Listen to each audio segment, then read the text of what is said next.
you don't see anybody just like standing still, right? Everybody is on their phone, including myself, right? And then we have to consciously say why we have to do that. Correct. So we are always looking for something, because Correct. even standing in line or like many things where we even restaurant also inside the lift. No, even when you go out with your friends or family for dinner, on the dinner table, the mobile is there and everybody wants to check. Exactly. Yeah. Nice. Thanks for that. Raghu, to you, as a CFO, what would you like to state about managing time effectively? Because I have found that this is one common challenge across levels, especially as you grow the career into leadership roles. Managing time effectively becomes a challenge. Not only that, like the author says, scheduling your time each day. While that's a good thing, but I also feel on the other hand, you need to take the time out, right, to schedule. So that also becomes time consuming sometimes. So any tips and tricks that you would like to share from your experience on this? Yeah, sure. So it's not just as you grow, right? Managing time is relevant at all levels. And how you manage time is slightly, different. What happens to me mostly is that on a given day, I have my own plans, but my teams may have some urgent attention that I need to give, and therefore they come to me. Yes. The other way is that I may have something, and therefore I go to the team and I disturb their workflow, right? So it kind of happens both ways. Correct. So what we need to do, therefore, and this is something that I encourage my team, is to always allocate time first thing in the morning to look through what is their day looking like, and making sure that they identify the must-dos for the day. So typically all of us have our tasks, and we need to definitely list down the tasks and make sure that we also identify the must-dos in our task. The must-dos need to be done by the time the day gets done. And that is where, you need to also be able to talk to your team or your boss to make sure that you get the time to get that done. I spoke about blocking your time. It is definitely a good practice to do it, but may not be always possible, but do block half an hour, 45 minutes every day to make sure that you do things that are required for you in terms of your delivery, in terms of how you can do things better. So deep work is not just about doing the same things again and again. It is a time that you focus on doing things better, identifying new ways of doing things. So that is what deep work has a power. So make sure that you have that 45 minutes to 1 hour in a day to do this. So I think this would be my recommendation. Again, each one needs to figure out what is best for you. Yes, that's true. So I think if I were to, say one word about what you said, I think it's important to prioritize. Absolutely. Prioritize what is important so that the rest of the things will fall in place. In fact, I'm reminded of that, that experiment one professor did in class. I'm sure many would have heard about it. If you are given a jar and then you have the pebbles, stones, sand and everything, it really depends on what you put first so that everything can then fit in. So I think that's the key messaging you've said. And also I think like you exactly said, it's important that you find out what really ticks for you, because what ticks for one person may not really work similarly for you. So find out what really works well for you so that you can get deep into whatever that you're doing. Priya, to you. In the book, the author talks about the bimodal approach, and I want to know whether you've experienced it or, how do you apply in your work? Okay, so personally for myself, I'm more belonging to rhythmic approach. Okay, that's right. what my preference, and personally I think I probably follow more of that. Even though, as I said, I'm not following deep work on a day-to-day basis, which I would like to do. But if I have to slot in time to do certain things, that's a rhythmic approach is what I would do. But bimodal approach tells you that you completely shut down yourself or do deep work only for 1 day a week or maybe complete summer. I think they talk about a professor, Adam Grant, right? Yes. So who takes courses in fall, and then in summer he goes to deep work mode. But as I said, I'm more of a rhythmic approach. But whether it's rhythmic or bimodal, one of the things I just wanted to highlight is about what Seinfeld. It also talks about Seinfeld in this book. Correct. The underlying thing which can apply for both mode is what Seinfeld is a very famous stand-up comedian. He was very famous in the 90s and probably early 2000. Okay, so he's one of my favorite.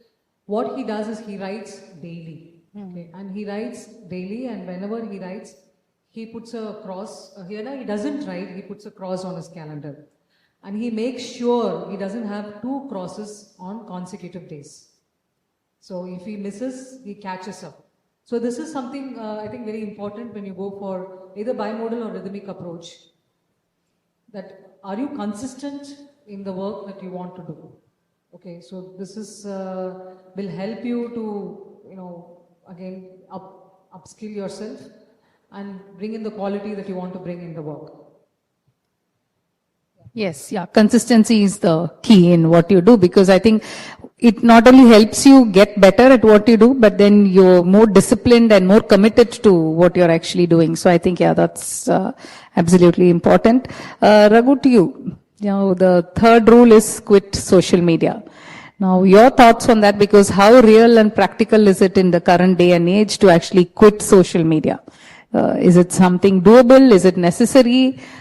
Why should one quit social media? Of course, having said that, I do know a few people who are not on social media also. I mean, much before, for a very long time, because for whatever reasons they have not been. So I have seen, both schools of thoughts. So I'm curious to know your thought on this. Obviously, I don't, believe that people can quit social media. This is practical, right? But what I would say is quit social media for periods of time. So the periods of time could be during the day where you have a blackout time, during days where you could have blackout time. There are obviously benefits of any social media. You tried, and we did speak about hopefully people benefiting from listening to this on YouTube or various other platforms. Correct. Right? So try to use it constructively, and the remaining part of social media is to be used during potentially what we call as your lazy time. But quitting social media is not practical.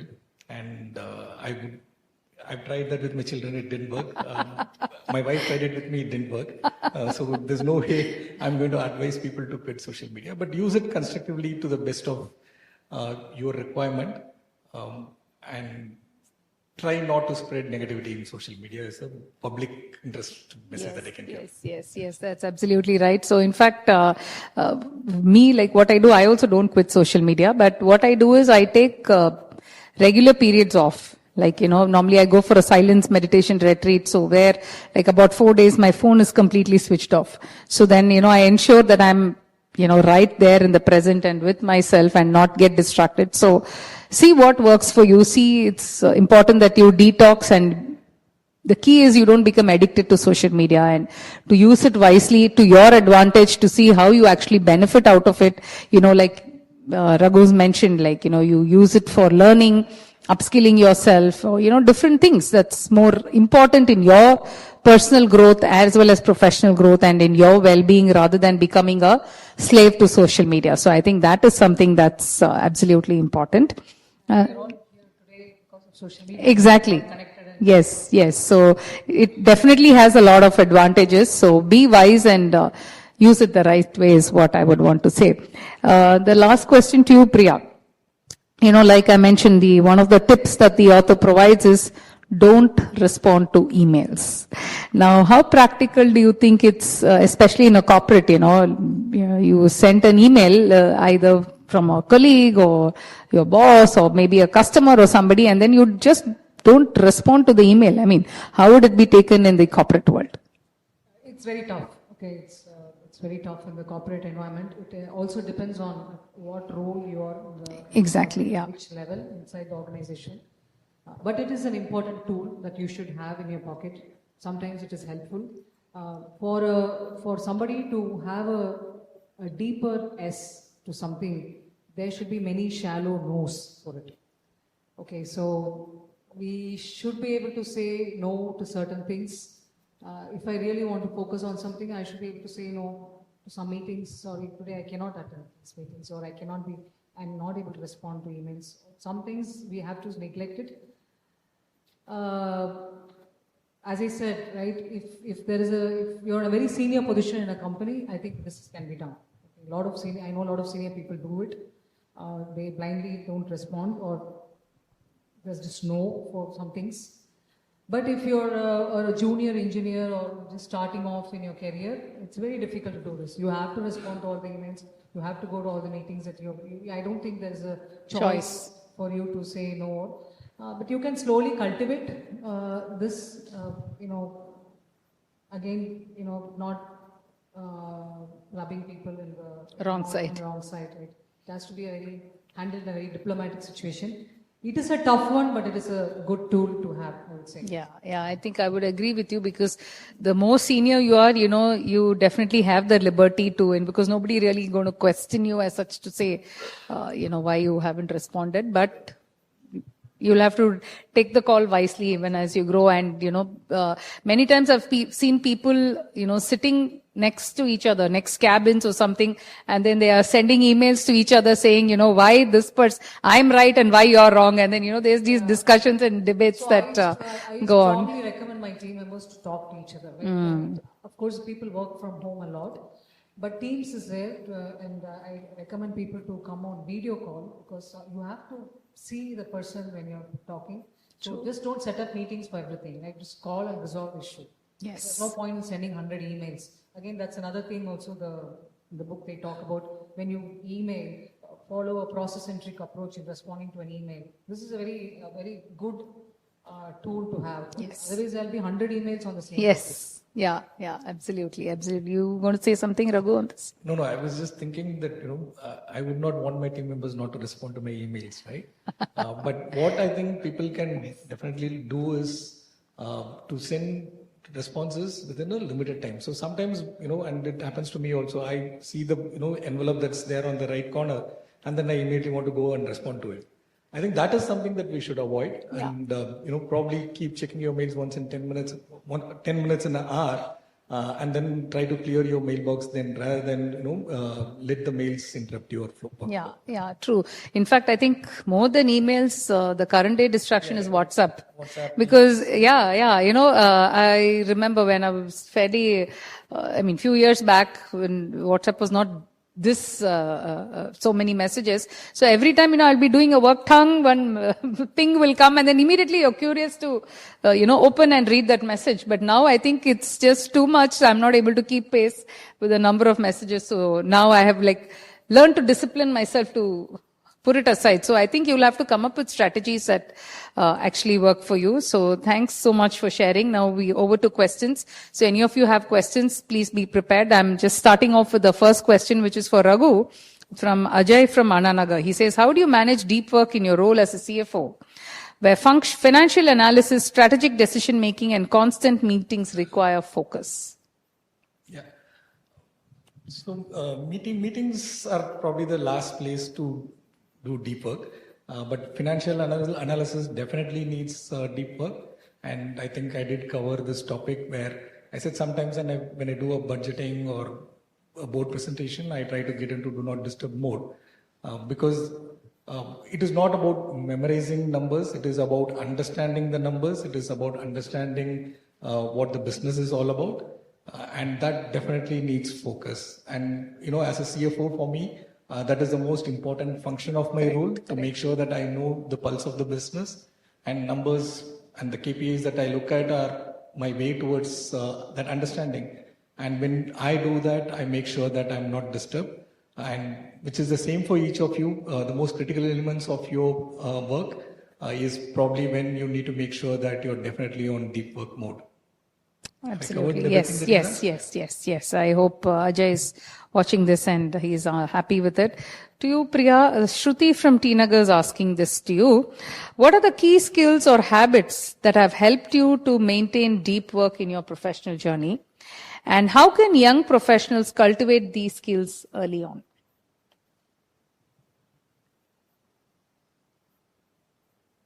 So, basically, I'm very tenacious. I don't give up. Okay, so if there is a problem that I have to work on it, I will work on it, spending hours until I find a solution. I'm very hardworking. And I think these are the things that I would say helped me in my career from day one. Also, if there is a problem that is lying in front of me, I will not see whether it is, oh, it's not my work, somebody has to come and do it. I'm always known for a person taking initiative to go and solve a problem in all the companies that I've worked so far. So I think I've had this, nobody taught me, maybe I just had it, and I was like that from my first job. Even till today, I do that. And as I said, right, if there's a problem, I put myself deeply into that problem until I find a solution. I would say these are the things that has helped me to shape my career to what I am today. What was the second question? It says, how can young professionals cultivate these skills early on? Yeah, it's the same, right? I mean, if you find a problem, just don't wait for somebody to tackle it, right? If there is a problem, you're able to solve it, jump on it and solve it. This will something will really help. There are situations where it is probably not an easy problem or probably very not an interesting topic to work on. Okay, it can be a very boring thing. True. Some database you have to pull up, look into things, but you will never know at the end of it. You probably discovered something that the whole company has not thought about it. So these are the things I would say. Just take a lot of initiatives and don't shy away from opportunities. Yeah, I think that's a good one. Raghu, to you, Akash from Egmore is asking this question. Given the growing dependency of technology, how do you strike a balance between being constantly connected and finding time for deep, focused work? Okay.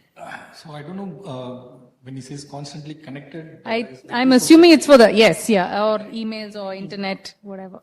No, this is definitely tough, and this is tough for all of us, right? So you in our workplace, you get distracted by official emails, official messages that come in your internal apps, plus whatever personal messages that you get in WhatsApp, your Snapchat, whatever, right? Which is why it is important that we make sure that we are not on the personal side of social media during work hours. Take 10-15 minutes break every 2 hours to check your WhatsApp. Make sure that if obviously to your family to call you if there is any urgent need. Otherwise, we don't need to be on any personal media. On the office front, depending on the nature of your work, as I said, batch your responses to emails. Obviously, if you are an IT professional and you are in IT support, obviously you cannot not respond to emails or Teams. So, which is why I said it is important that you find the balance for your work and make sure that you get the time that you need to do your deep work for. And the deep work is the one element of work that needs your complete attention, and make sure that you do a good job of it. Thank you. Thank you, Raghu. Priya, there's a question for you from Rakesh from Kadalur. He says, how do you encourage deep work within your team, especially when working on complex projects with multiple stakeholders and deadlines?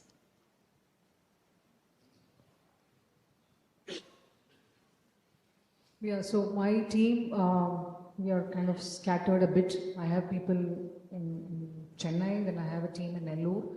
Then we also work very closely with our European team. So we right now, much of my work is lot of operations that we do currently in the current scenario. So I encourage my team to first, for any operations, I'm a very process-oriented person. So for anything, I always ask them to, if there's a new thing that's come up, we have to create a process around it so that if it repeats or doesn't repeat, that's a problem. Because if there's a process, then it should not repeat. Or if somebody else is coming on to take up the job, they know exactly what to do. You don't have to discover it again.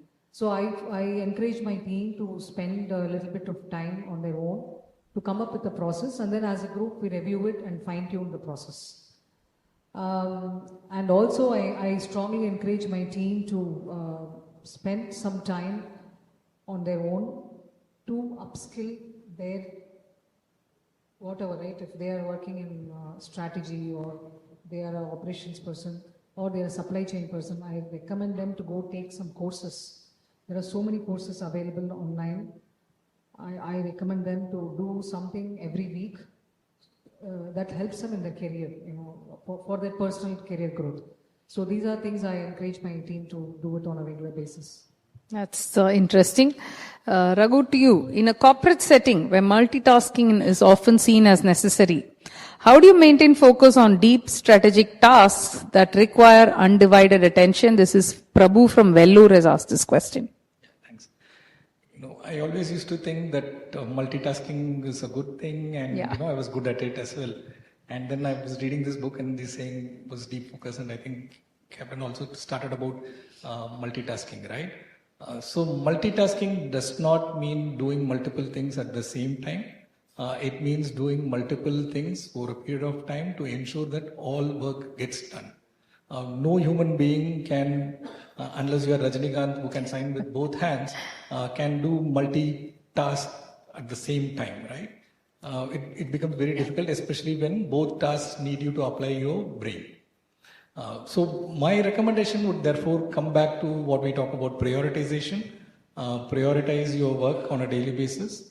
And as I said, when it comes to some of the analysis that needs to be done, some of the reviews that we do in the finance function, it is important that it gets the undivided attention and there is no scope for multitasking. And I think when Priya mentioned about people having to be on video call, right? So these days when people work from home, sometimes they multitask by attending multiple meetings, one on the phone, one on the laptop, right? So those things are not on. You need to be fully present over the entire meeting if the meeting is required. Yeah, I just want to add something to it. Multitasking, probably in the context of this book, maybe we can say for shallow work, you could multitask. Maybe. Yeah. I cannot imagine being the mother of 2 kids and also having this role in the organization. I can survive without multitasking. Okay, there are many times I'm sitting in my kids' badminton class or whatever it is. They are in the class. I'm sitting outside with my laptop. 1 hour I'm attending a meeting or doing some work. This is multitasking. I'm sure you will agree to this. Absolutely, so yeah. It is again, it's for the context of the book. Maybe it can be a shallow work that you do with multitasking. Yeah. So I'm reminded of. Sorry, just to add, so when you're on the call, you're fully on the call. Yes. Yeah, absolutely. You're not double timing. Yeah, so I'm probably looked as other mothers probably see me as antisocial because I'm in one corner sitting, not chatting with anybody, but focused on my work. Yes. So in fact, there's a very nice example on multitasking. Now, imagine if you were to write A, B, C, D, whatever, and then to say A is 1, B is 2, C is 3, and then, write so on like that. So if you were to actually sit and write A1, B2, C3, D4 and go on, instead of doing that, if you were to just write A, B, C, D, E, F and then write 1, 2, 3, 4, which one is faster, right? So that was, I thought, a very good example for multitasking, because earlier, the first time I remember when I heard about multitasking, I was like, no, multitasking is essential. And, I was strongly in favor. But then when I talked, about this example, when I saw it, I was like, it does make sense. You might as well finish one thing and then move on. So I think that is that.